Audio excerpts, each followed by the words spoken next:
Hello guys, welcome back to the channel learn CA invest. So இந்த வீடியோவில் நம்ம எதை பற்றி பார்க்க போகிறோம் அப்படின்னா AS 18 which is related party disclosures. So AS 18 மொத்தம் ரொம்ப சிம்பிள், ரொம்ப ஈஸியான டாபிக் தான் அது. மொத்தம் 6 டாபிக்ஸ் தான் வந்து நம்ம பார்க்க போகிறோம். இதில் என்னென்ன கண்டென்ட்டில் கவர் ஆகிருக்கு அப்படின்னா, ஃபஸ்ட்டு ரிலேட்டட் பார்ட்டினா என்ன, AS 18 என்ன சொல்ல வராங்க, ஓகேவா, சிங்கிளாக முடிஞ்சிடும். அதுக்கப்புறம் என்னென்ன 5 டைப்ஸ் இருக்குது ரிலேட்டட் பார்ட்டி ரிலேஷன்ஷிப்பில் அப்படின்னு சொல்லி பார்ப்போம். அதுக்கப்புறம் யாரெல்லாம் ரிலேட்டட் பார்ட்டிக்குள்ளே வரமாட்டாங்க அப்படின்னு சொல்லி பார்ப்போம். அதுதான் என்னதுன்னா not deemed to be related party. And then என்னென்ன விஷயம்லாம் நம்ம டிஸ்க்ளோஷர் பண்ண தேவையில்லை, எக்ஸம்ப்டட் அப்படின்னு சொல்லி ஒரு சில விஷயம் 3 விஷயம் இருக்கும். ஸோ அது வந்து பார்ப்போம்.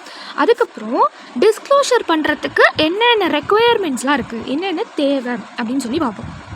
ஃபைனலாக என்னென்ன சில டிரான்சாக்ஷன்ஸ்லாம் மெயினாக நம்ம டிஸ்க்ளோஷர் பண்ணி ஆகணும் அப்படின்னு பார்ப்போம். ஸோ இவ்வளோ தான் வந்து AS 18 கவர் ஆகியிருக்கக்கூடிய டாபிக்ஸ். ஸோ இதுதான் வந்து நம்ம இந்த வீடியோலையும் கவர் பண்ண போகிறோம். Okay guys, without wasting of time let's go into the video. So first related party டிஸ்க்ளோஷர்ஸில் எந்த டாபிக் பார்க்க போகிறோம்னா, இதுக்கு இந்த AS 18. ஸோ AS 18 எதுக்கு நம்ம இதை படிச்சுட்ருக்கோம் அப்படின்னு பார்த்தோம்னா, ஸோ சிம்பிள். என்ன இதில் சொல்ல வராங்க அப்படின்னா, ரிலேட்டட் பார்ட்டிஸ் யாராவது அந்த கம்பெனிக்கு தேவைப்படுறவங்க இருந்தாங்க, அந்த கம்பெனிக்கு ரிலேட்டடான பார்ட்டிஸ் வந்து இருக்காங்க, ஸோ அவங்களுக்குள்ளே ஏதாவது வந்து டிரான்சாக்ஷன்ஸ் ஏற்பட்டிருக்கு அப்படின்னா நம்ம அதை டிஸ்க்ளோஸ் பண்ணணும், அவ்வளோதான். ஸோ ரிலேட்டட் பார்ட்டி இருந்தாங்க அப்படின்னா அதை டிஸ்க்ளோஸ் பண்ணணும், அதை தான் இந்த AS 18 வந்து சொல்கிறாங்க. ஸோ ரெக்வயர்மெண்ட் ஆஃப் டிஸ்க்ளோஷர்ஸ், என்னது ரெக்வயர்மெண்ட் ஆஃப் டிஸ்க்ளோஷர்ஸ், யாரோட இந்த ரிலேட்டட் பார்ட்டி ரிலேஷன்ஷிப்ஸ் இருப்பாங்க இல்லையா, அதாவது ரிப்போர்ட் பண்ணுற என்டிட்டிக்கு, ரிப்போர்ட் பண்ணுற என்டர்பிரைஸுக்கு ரிலேட்டட் பார்ட்டி இருப்பாங்க, அவங்களுக்குள்ளே ஏதாவது டிரான்சாக்ஷன் நடந்துச்சுன்னா அதையும் நம்ம என்ன பண்ணணும், டிஸ்க்ளோஸ் பண்ணணும். அதுக்காக தான் இந்த AS 18. ஓகே, இதான் வந்து என்னென்னா ஃபர்ஸ்ட் டாபிக். ஸோ நெக்ஸ்ட்டு இப்போ 5 types of related party relationship. So என்னென்னு பார்க்கலாமா. ஸோ அதில் ஃபர்ஸ்ட் இருக்கக்கூடியது என்டர்பிரைஸ். ஸோ என்டர்பிரைஸோடைய கண்ட்ரோல், ஓகேவா, அது டைரெக்டாகவும் இருக்கலாம், இன்டைரக்டாகவும் இருக்கலாம், 1ஆகவும் இருக்கலாம், இல்லை 4ஆகவும் இருக்கலாம் அப்படின்னு சொல்கிறாங்க. இப்போது ஃபார் எக்ஸாம்பிள் ஏன்னு ஒரு கம்பெனி இருக்குது, ஓகேவா, ஸோ அது பிங்கிற கம்பெனியை ஹோல்ட் பண்ணுது. அப்படிங்கிறப்போ இது டேரெக்டாக இருக்கா, பிக்கு டேரெக்டாக இருக்குது, அதுவும் இல்லாமல் 1 கம்பெனி, ஸோ இதோடைய கண்ட்ரோல் இங்கே பி கிட்ட இருக்குது. ஸோ அப்போது இது ஏ கம்பெனி வந்து பிஏ வந்து கண்ட்ரோல் பண்ணுறப்போ இது ரெண்டும் என்ன ஆகிறது, ரிலேட்டட் பார்ட்டி ஆகுது. இப்போ பி கம்பெனி சிங்கிற கம்பெனி வந்து கண்ட்ரோல் பண்ணுது, அப்போ சிக்கு இது பி என்னது ரிலேட்டட் பார்ட்டி, பிக்கு சி ரிலேட்டட் பார்ட்டி, ஓகேவா. ஸோ இப்படி வரப்போ இப்போ இதுக்கு இது டேரெக்டாக இருக்குது, இதுக்கு இது டேரெக்டாக இருக்குது. சியை பி கண்ட்ரோல் பண்ணுறனால பி ஆல்ரெடி ஏல கண்ட்ரோல் ஆகிருக்கனால இதுக்கு இன்டைரக்டாகவும் சி கண்ட்ரோல் ஆகுது ஏக்கு அப்படின்னு சொல்ல வராங்க, ஓகேவா. ஸோ அதே தான் இங்கேயும் சொல்கிறாங்க. அப்போ டேரெக்டாக கண்ட்ரோல் ஆனாலும் சரி, இன்டைரக்டாக கண்ட்ரோல் ஆனாலும் சரி, 1 கம்பெனியாக இருந்தாலும் சரி, இதுக்கப்புறம் டின்னு இருக்குது, மோர் கம்பெனியாக இருந்தாலும் சரி, ஸோ அப்படி இருக்கப்போ எல்லாமே ரிலேட்டட் பார்ட்டியாக தான் ஆகும் அப்படின்னு சொல்கிறாங்க இல்லையா. இந்த 4 கம்பெனியுமே இங்கே எம் அப்படிங்கிற ஒரு கம்பெனி மூலமாக கண்ட்ரோல் ஆகப்படுது. So under the control A B C D 4மே இருக்குது. அப்படிங்கிறப்போ அதுவும் என்ன தான், ரிலேட்டட் பார்ட்டி தான் அப்படின்னு சொல்கிறாங்க. ஸோ இன்னும் தெளிவாக உங்களுக்கு காமெடியாக நம்மளுடைய ஃபன்னான எக்ஸாம்பிள் மாதிரிலாம் வச்சு சொல்லணும்னா, இப்போது ஒரு மாம் இருக்காங்க, ஓகேவா. ஸோ ஒரு மாம் இருக்காங்க, ஸோ அவங்களுக்கு ஒரு சன் இருக்காங்க, ஓகேவா. அந்த சன்னுக்கு மேரேஜ் ஆகிருச்சு, அவங்க தான் ஒய்ஃபு, ஓகேவா. ஸோ இப்படி இருக்கப்போ இந்த மாம் இந்த சன்னை டேரெக்டாக கண்ட்ரோல் பண்ணுறாங்க, இந்த சன் இவங்களோட ஒய்ஃபை டேரெக்டாக கண்ட்ரோல் பண்ணுறாங்க. பட் இந்த ஒய்ஃப் இவங்களுக்கு கண்ட்ரோல் ஆகலாம். அது மாதிரி இவங்க ஆல்ரெடி இவங்களுக்கு கண்ட்ரோலில் இருக்கனால இவங்க மாமியார் இன்டைரக்டாக கண்ட்ரோல் பண்ணுறாங்க ஒய்ஃபை, சன்னுடைய ஒய்ஃபை. ஸோ இந்த மாதிரி தான் வந்து ஞாபகம் வச்சுக்கணும் ஈஸியாக, ஓகேவா. ஸோ அப்போ இங்கே இன்டைரக்டாகவும் கண்ட்ரோல் பண்ணக்கூடிய விஷயமும் என்ன தான், ரிலேட்டட் பார்ட்டி தான் அப்படின்னு சொல்லி சொல்கிறாங்க. அது 1ஆகவும் இருக்கலாம், அதுக்கு மோராகவும் இருக்கலாம். ஸோ என்டர்பிரைஸ் ரிலேட்டடாக முடிஞ்சிருச்சு. அடுத்து அசோசியேட் ஆர் ஜாயிண்ட் வெஞ்சர். இப்போ ஒரு கம்பெனி வந்து ரிப்போர்ட் பண்ண போகிறாங்க, ஸோ ரிலேட்டட் பார்ட்டி வந்து செக் பண்ணிட்டு இருக்கப்போ அசோசியேட் ஆர் ஜாயிண்ட் வெஞ்சராக இருந்தால் கூட அது ரிலேட்டட் பார்ட்டி தான். அது மாதிரி இன்வெஸ்ட் பண்ணுறாங்க, அந்த பார்ட்டி வந்து இன்வெஸ்ட் பண்ணுறாங்க, இன்வெஸ்டராக இருக்காங்க, வெஞ்சராக இருக்காங்க அப்படின்னாலும் அது ரிலேட்டட் பார்ட்டி தான். ஸோ இப்போ என்டர்பிரைஸ் முடிஞ்சிருச்சு, associate, joint venture, investing party, venturer இதுவும் முடிஞ்சிருச்சு. நெக்ஸ்ட்டு கீ மேனேஜரியல் பர்சன்ஸ், கேஎம்பின்னு சொல்லுவோம் இல்லையா. ஸோ இந்த மாதிரி கீ மேனேஜரியல் பர்சன்ஸ் இருக்காங்க அப்படின்னாலும் அவங்களுடைய ரிலேட்டிவ்ஸும் கூட என்ன தான், ரிலேட்டட் பார்ட்டிஸ் தான் அப்படின்னு சொல்லி சொல்கிறாங்க. நெக்ஸ்ட் திங் இண்டிவிஜுவலாக நம்ம, ஸோ இண்டிவிஜுவலாக இருக்காங்க அப்படின்னா அவங்களுக்கும் டேரக்ட் ஆர் இன்டைரக்டாகவும் ஓகே தான். அந்த ரிப்போர்ட்டிங் என்டிட்டியில் ஓட்டிங் பவர் இருக்குது, இன்ட்ரெஸ்டாக இருக்குது, ஓட்டிங் பவர் இருக்குது அப்படின்னு சொல்லி டேரெக்டாகவும் இருக்கலாம், இன்டைரக்டாகவும் இருக்கலாம். அந்த மாதிரி இண்டிவிஜுவல்ஸும் ரிலேட்டட் பார்ட்டி தான், அவங்களுடைய ரிலேட்டிவ்ஸும் என்ன தான், ரிலேட்டட் பார்ட்டி தான் அப்படின்னு சொல்லி சொல்கிறாங்க.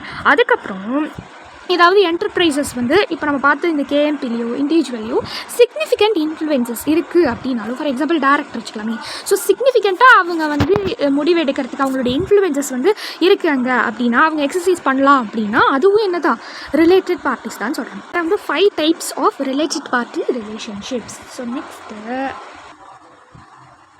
ஸோ நெக்ஸ்ட் என்னென்னா, not deemed to be related parties. Not deemed to be related பார்ட்டிஸ்னால் இவங்க ரிலேட்டட் பார்ட்டியாக இருக்கிறதுக்கு தகுதி இல்லைன்னு அர்த்தம். ஓகேவா? ஸோ இவங்களாம் ரிலேட்டட் பார்ட்டி ஆக முடியாதுன்னு அர்த்தம். ஸோ அது என்னென்ன மாதிரின்னு பார்த்தோம்னா 3 கேசஸ் வந்துருக்கு. ஸோ அதில் ஃபர்ஸ்ட் கேஸு காமன் டைரக்டர். அது யாருப்பா காமன் டைரக்டர் அப்படின்னு பார்த்தோம்னா, இப்போ 2 கம்பெனி இருக்குது, கம்பெனி 1 அண்ட் கம்பெனி 2. இந்த 2 கம்பெனிக்குமே இந்த டைரக்டர் யார் தான்? காமன் தான்.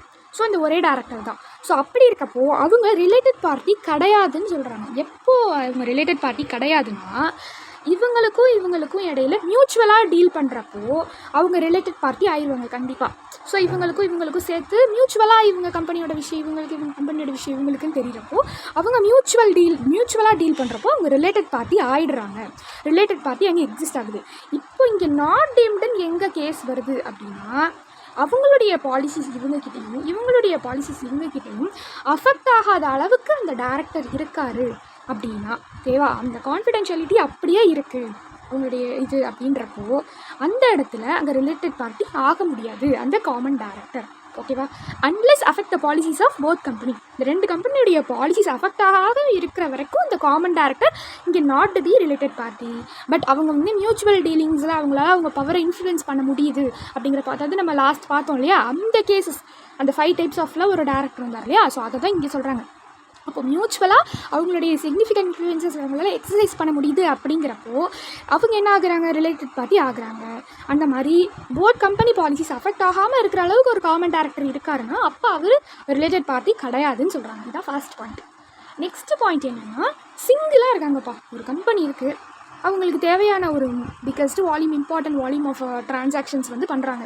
அது கஸ்டமராக இருக்கலாம், ஒரே சப்ளையராக இருக்கலாம், ஃப்ரான்ச்சைஸராக இருக்கலாம், டிஸ்ட்ரிபியூட்டராக இருக்கலாம், ஜென்ரல் ஏஜென்ட்டாக இருக்காங்க. அவங்க சிங்கிளாக இருக்காங்க அப்படின்னா, ஓகேவா, ஸோ ஒரு 4-5 பேர்லாம் இல்லாமல் சிங்கிள் ட்ரான்சாக்ஷன் பண்ணி, அதாவது சிங்கிள் பர்சனாக இருக்காங்க, இண்டிவிஜுவலாக இருக்காங்க, கஸ்டமராக இருந்தாலும் சப்ளையராக இருந்தாலும் சிங்கிளாக இருக்காங்க அந்த கம்பெனி. பிகாஸ் அது எக்கனாமிக் டிபெண்டன்ஸும் இங்கே ரிசல்ட் ஆகுது. அதனால என்ன ஆகிடுறாங்க, அவங்க இந்த இடத்துல ரிலேட்டட் பார்ட்டியாக ஆக முடியாதுன்னு சொல்கிறாங்க. பட் இந்த காமன் டைரக்டரு, இந்த சிங்கிள் கஸ்டமர், இதெல்லாம் நம்மளுக்கு லைட்டாக வந்து கன்ஃபியூஸ் ஆகிட்டே இருக்கும் எக்ஸாம் ஹாலில் வரப்போ. இன்னும் இது அப்போ ரிலேஷன் தான் இருக்க மாதிரி தானே இருக்குது. அப்போ ஒரே ஒரு ஆள் அவங்களுக்கு அந்த மாதிரி ட்ரான்சாக்ஷன்ஸ்லாம் பண்ணி கொடுக்குறப்போ அவங்க நம்மளுக்கு ரிலேட்டடாக இருக்க தானே செய்வாங்க அப்படின்னு நம்மளுக்கு தோணும். பட் பார்க்க தான் இந்த 3 விஷயம் அப்படி இருக்குமே தவிர இதெல்லாம் not deemed to be a related party. ஓகேவா? So first common director, second இந்த single customer, single supplier, franchiser, distributor, general agent. ஓகேவா? ஓகே. ஸோ நெக்ஸ்ட் திங், இந்த 4 பேரும் ஓகேவா, ஸோ அந்த நார்மல் டீலிங்ஸில் வரப்போ இந்த 4 பேர் கூட not related party, not deemed to be related party. யாரா அப்படின்னு பார்த்தோன்னா, பிஜிபிபி மாதிரி பிஜிபி டீம் ஞாபகம் வச்சுக்கோங்க, provider of finance, trade unions, public utilities, இந்த கவர்மெண்ட் டிபார்ட்மெண்ட்டு ஏஜென்சிஸ்லாம் இருப்பாங்களே, ஸ்பான்சர்ஷிப்பும் இன்க்ளூட் ஆகுது. ஸோ அந்த மாதிரி இருக்கிறவங்க 4 பேரும் என்ன தான் இங்கே not deemed to be related parties தான். ஸோ இதில் தான் வந்து என்னென்னா not deemed to be related parties. Next exemptions from related party disclosure. அதாவது நம்ம ஸ்டார்டிங்கில் பார்த்தோம், ஏஜ் 18 எதுக்கு ரிலேட்டட் பார்ட்டிஸ் இருந்தாங்க அப்படின்னா நம்ம அதை டிஸ்க்ளோஸ் பண்ணணும், அதுதான். பட் இந்தந்த விஷயத்துக்கு டிஸ்க்ளோஷர் எக்ஸம்ஷன் ஆகுது. இந்தந்த மாதிரிலாம் ரிலேட்டட் பார்ட்டிஸ் இருந்தாங்கன்னா அவங்களுக்கு நீங்கள் டிஸ்க்ளோஷர் பண்ண தேவையில்லை, பண்ண வேணாம், எக்ஸம்டட் அப்படின்னு சொல்கிறாங்க. டிஸ்க்ளோஷர் இங்கே என்ன ஆகுது? எக்ஸம்டட் ஆகுது. அது என்னென்னு பார்த்தோன்னா 3 சிச்சுவேஷன்ஸில். என்னது? ஒரு விஷயம் அவங்களுடைய அந்த பாதுகாப்பு பாதிக்கப்படுது அப்படிங்கிறப்ப, அவங்களுடைய ப்ரைவேட் பாலிசிஸ் பாதிக்கப்படுது, அவங்களுடைய செக்யூரிட்டிஸ் பாதிக்கப்படுது அப்படிங்கிறப்போ அப்போ என்ன ஆகுது? அந்த இடத்துல டிஸ்க்ளோஷர் தேவையில்லைன்னு சொல்கிறாங்க. For example bank. இப்போ பேங்க்னு எடுத்துக்கிட்டாங்கன்னா அவங்களுடைய கஸ்டமர் அவங்களுக்கு ரிலேட்டட் பார்ட்டி ஆகுவாங்க, அவங்களுக்கு இம்பார்ட்டண்ட்டாக இருக்கக்கூடிய மேனேஜர்ஸ், இந்த மாதிரி சில ட்ரான்சாக்ஷன்ஸ்லாம் நடக்கிறப்போ அப்போ நம்ம அந்த கம்பெனிக்கும் அவங்களுக்கும் ரிலேஷன் ஆகுதுன்னு சொல்ல முடியும், ரிலேட்டட் பார்ட்டி ஆவாங்க. பட் இங்கே என்ன சொல்லுறது, ஏஎஸ் 18 என்ன சொல்லுது அப்படின்னா, இந்த மாதிரி கான்ஃபிடென்ஷியாலிட்டி கான்ஃப்ளிக்ட் வரப்போ, அவங்களுடைய பாதுகாப்புக்கு ரிலேட்டடாக ஒரு விஷயம் வந்து அஃபெக்ட் ஆகிறப்போ அப்போ அந்த மாதிரி நேரத்தில் நீங்கள் என்ன பண்ணலாம், அவங்க நேம் மென்ஷன் பண்ணியோ அந்த மாதிரி டிஸ்க்ளோஷர்லாம் என்ன பண்ண தேவையில்ல, கொடுக்க தேவையில்லை. அதுக்கு நல்ல எக்ஸாம்பிள் தான் இந்த பேங்க் சொல்லியிருக்காங்க. சரியா? So conflict with related reporting entity, duties of confidentiality, அவங்களோட டியூட்டிஸே என்னதான் பாதுகாக்கிறது தான். ஸோ அப்போது அதை அவங்க டிஸ்க்ளோஸ் பண்ண முடியும். ஸோ அந்த மாதிரி கான்ஃப்ளிக்ட் ஏற்படுறப்பையும் டிஸ்க்ளோஷர் தேவையில்லைன்னு சொல்கிறாங்க. இதான் first point. Second point, consolidated financial ஸ்டேட்மெண்ட்டில் இன்ட்ரா குரூப் ட்ரான்சாக்ஷன்ஸ்லாம் வரும் இல்லையா? ஸோ அந்த மாதிரி விஷயத்துக்கும் என்ன தேவையில்லை, டிஸ்க்ளோஷர் தேவையில்லை, எக்ஸாம்டட் சொல்லிட்டாங்க. இதுக்கு இன்ட்ரா குரூப் ட்ரான்சாக்ஷன்ஸ். ஓகேவா? ஓகே. அண்ட் தென் நெக்ஸ்ட் வந்து ஸ்டேட் கண்ட்ரோல்டு என்டர்பிரைசஸ். ஸோ அந்த மாதிரி இருக்கிற ஸ்டேட் கண்ட்ரோல்டு என்டர்பிரைசஸ், அதோட ரிலேஷன்ஷிப், அது பண்ணுற ட்ரான்சாக்ஷன், இது மாதிரி இருக்கிறதுக்கும் டிஸ்க்ளோஷர் வந்து தேவையில்லை அப்படின்னு சொல்லிடுறாங்க. ஸோ இப்போ என்னென்ன விஷயத்துக்குலாம் தேவையில்லைன்னு சொல்லி நம்ம பார்த்தோம். ஸோ ஃபர்ஸ்ட் திங், அவங்களுடைய கான்ஃபிடென்ஷியாலிட்டியில் கான்ஃப்ளிக்ட் ஏற்படுது அப்படின்னு தெரிகிறப்போ அதுக்கு டிஸ்க்ளோஷர் தேவையில்லை. அதுக்கப்புறம் கன்சாலிடேட்டட் ஃபினான்ஷியல் ஸ்டேட்மெண்ட்டில் இன்ட்ரா குரூப் ட்ரான்சாக்ஷன்ஸாக இருக்கிறப்போ டிஸ்க்ளோஷர் தேவையில்லை. ஸ்டேட் கண்ட்ரோல் என்டர்பிரைஸாக இருந்துச்சுன்னா அதோட ரிலேஷன்ஷிப், அதோடைய ட்ரான்சாக்ஷன்ஸுக்கு என்ன தேவையில்லை, டிஸ்க்ளோஷர் தேவையில்லை. ஸோ இதுதான் என்னென்னா டிஸ்க்ளோஷர் தேவையில்லைன்னு சொல்லி எக்ஸம்டட் அப்படின்னு சொல்லி ஏஎஸ்18 சொல்ல வர டாபிக். ஓகே. அண்ட் தென் ஃபைனலாக டிஸ்க்ளோஷர்ஸோடைய ரெக்வயர்மெண்ட்ஸ். இந்த டிஸ்க்ளோஷர் இருக்கு இல்லையா, ஏஎஸ்18 அண்டர் டிஸ்க்ளோஷர் நம்ம பண்ணணும். அதுக்கு என்னென்னலாம் ரெக்வயர்மெண்ட்ஸ் அப்படின்னு சொல்கிறாங்க. அதுக்கு வந்து 2 விதமான ரெக்வயர்மெண்ட்ஸ் இருக்குது. ஒன்று, நீங்கள் ட்ரான்சாக்ஷன் அவங்களுக்குள்ளே நடந்தாலும் சரி நடக்கலைனாலும் சரி இந்த 2 விஷயத்த கண்டிப்பாக பண்ணணும் அப்படின்னு சொல்லி ஒரு விஷயம் சொல்கிறாங்க. ஓகேவா? என்னது, ட்ரான்சாக்ஷன் நடந்தாலும் சரி நடக்கலனாலும் சரி இந்த 2 டிஸ்க்ளோஷர்ஸ் கண்டிப்பாக தேவை அப்படின்னு சொல்கிறாங்க. என்னது, ரிலேட்டட் பார்ட்டியோட நேம், அவங்களுடைய அந்த கண்ட்ரோலுடைய நேச்சர். என்னது, ரிலேட்டட் பார்ட்டியோட name of the related party, nature of the related party, அந்த கண்ட்ரோல் எக்ஸிஸ்ட் ஆகிற இடத்துல இருக்கு இல்லையா? ஸோ அந்த 2 டிஸ்க்ளோஷரும் என்ன கண்டிப்பாக தேவை. ட்ரான்சாக்ஷன் நடந்தாலும் சரி நடக்கலனாலும் சரி கண்டிப்பாக தேவை அப்படின்னு சொல்கிறாங்க. ரெண்டாவதாக இருக்கிற ரெக்வயர்மெண்ட் என்ன, அந்த கேட்டகரி என்னன்னா, ட்ரான்சாக்ஷன் நடந்துச்சுன்னா, சப்போஸ் போன வாட்டி இங்கே நம்ம பார்த்தது நடந்தாலும் நடக்கலனாலும் இந்த 2 விஷயம் கண்டிப்பாக டிஸ்க்ளோஸ் பண்ணியிருக்கணும். அப்படி ட்ரான்சாக்ஷன் நடந்துருந்துச்சுன்னா என்னென்னலாம் டிஸ்க்ளோஸ் பண்ணணும் அப்படின்னு பார்க்கலாம். ட்ரான்சாக்ஷன் நடந்துச்சுன்னா அந்த ரிலேஷன்ஷிப்குள்ளே, ஓகேவா, நடந்துச்சுன்னா என்னென்னலாம் வந்து பண்ணணும் டிஸ்க்ளோஸு அப்படின்னு சொல்கிறாங்க. ஓகேவா? என்னென்னு பார்த்தோன்னா, அந்த ட்ரான்சாக்ட் பண்ணுறாங்க இல்லையா, அந்த ட்ரான்சாக்டிங் ரிலேட்டட் பார்ட்டியோடைய நேம். ஓகேவா? ட்ரான்சாக்டிங் ரிலேட்டட் பார்ட்டியோடைய நேம், யார் ட்ரான்சாக்ட் பண்ணுறாங்க அவங்களுடைய நேமும் என்ன பண்ணணும், இங்கே டிஸ்க்ளோஸ் பண்ணணும். அவங்க 2 பேருக்கும் இடையில இருக்க இந்த ரிலேஷன்ஷிப்பை பற்றி நம்ம வந்து வர்ணிக்கணும், டிஸ்கிரிப்ஷன் கொடுக்கணும். ஓகேவா? அது மட்டும் இல்லாமல் இந்த நேச்சர் ஆஃப் ட்ரான்சாக்ஷன், அந்த ட்ரான்சாக்ஷனோட நேச்சரே என்ன பண்ணணும், நம்ம டிஸ்கிரிப்ஷன் கொடுக்கணும். ஸோ அண்ட் தென் வந்து வால்யூம் ஆஃப் ட்ரான்சாக்ஷன், மேபி அமௌண்ட்டாகவும் இருக்கலாம் இல்லை ப்ரப்போர்ஷனாகவும் இருக்கலாம். ஸோ அதை வந்து நம்ம கொடுக்கணும். அப்புறம் அந்த ரிலேட்டட் பார்ட்டியோட வேறு ஏதாவது எலமெண்ட்ஸ் வந்து நம்ம அவங்களுடைய ஃபினான்ஷியல் ஸ்டேட்மெண்ட்டில் அண்டர்ஸ்டாண்ட் பண்ணிக்கிற மாதிரி இருந்துச்சுன்னா அதையும் வந்து கொடுக்கணும். ஓகே. அதுக்கப்புறம் ஏதாவது அவுட்ஸ்டாண்டிங் ஐட்டம்ஸ் ஏதாவது இருந்துச்சு அதுக்கான அமௌண்ட் அண்ட் ப்ரப்போர்ஷனை நம்ம டிஸ்க்ளோஸ் பண்ணணும். அப்புறம் ஏதாவது amounts written off written back இருந்துச்சு அப்படின்னா அதையும் என்ன பண்ணணும், டிஸ்க்ளோஸ் பண்ணணும். ஸோ டிஸ்க்ளோஷர் பொறுத்தவரை 2 விதமாக தெரியுது. ஒன்று, ட்ரான்சாக்ஷன் நடந்தாலும் சரி நடக்கலாலும் சரி name of the party, nature of the related party வந்து கண்டிப்பாக கொடுக்கணும். இன்னொன்று, ட்ரான்சாக்ஷன் நடந்துச்சுன்னா இந்த மாதிரி அந்த ட்ரான்சாக்ட் பண்ணுறவங்க அவங்களுடைய நேச்சர், அந்த ட்ரான்சாக்ஷனுடைய நேச்சர், அந்த வால்யூம் ஆஃப் ட்ரான்சாக்ஷன், இது எல்லாமே கொடுக்கணும். ஓகேவா? ஓகே. ஃபைனலாக என்ன பார்க்க போகிறோம் அப்படின்னா, என்னென்ன மாதிரி ட்ரான்சாக்ஷன்ஸ்லாம் இருக்குது அதை நம்ம டிஸ்க்ளோஸ் பண்ணணும். ஓகேவா? ஸோ என்னென்ன மாதிரியான ட்ரான்சாக்ஷன்ஸ்லாம் நம்ம டிஸ்க்ளோஸ் பண்ணணும்னா 10 ட்ரான்சாக்ஷன்ஸ் இருக்குது. என்ன ட்ரான்சாக்ஷன் அப்படின்னு பார்த்தோம்னா, பர்ச்சேஸ் கூட்ஸ் வந்து ஃபர்னிஷ்டாக இருந்தாலும் சரி அன்ஃபர்னிஷ்டாக இருந்தாலும் சரி அதோடைய பர்ச்சேஸ் அண்ட் சேல்ஸை நம்ம டிஸ்க்ளோஸ் பண்ணணும். ஃபிக்ஸ்டு அசெட் சரி வாங்கினாலும் விற்றாலும் சரி அதையும் நம்ம என்ன பண்ணணும், டிஸ்க்ளோஸ் பண்ணணும். ஏதாவது சர்வீஸ் கொடுக்குறாங்க, இதை சர்வீஸ் ரிசீவ் பண்ணுறாங்க, அதையும் என்ன பண்ணணும், டிஸ்க்ளோஸ் பண்ணணும்.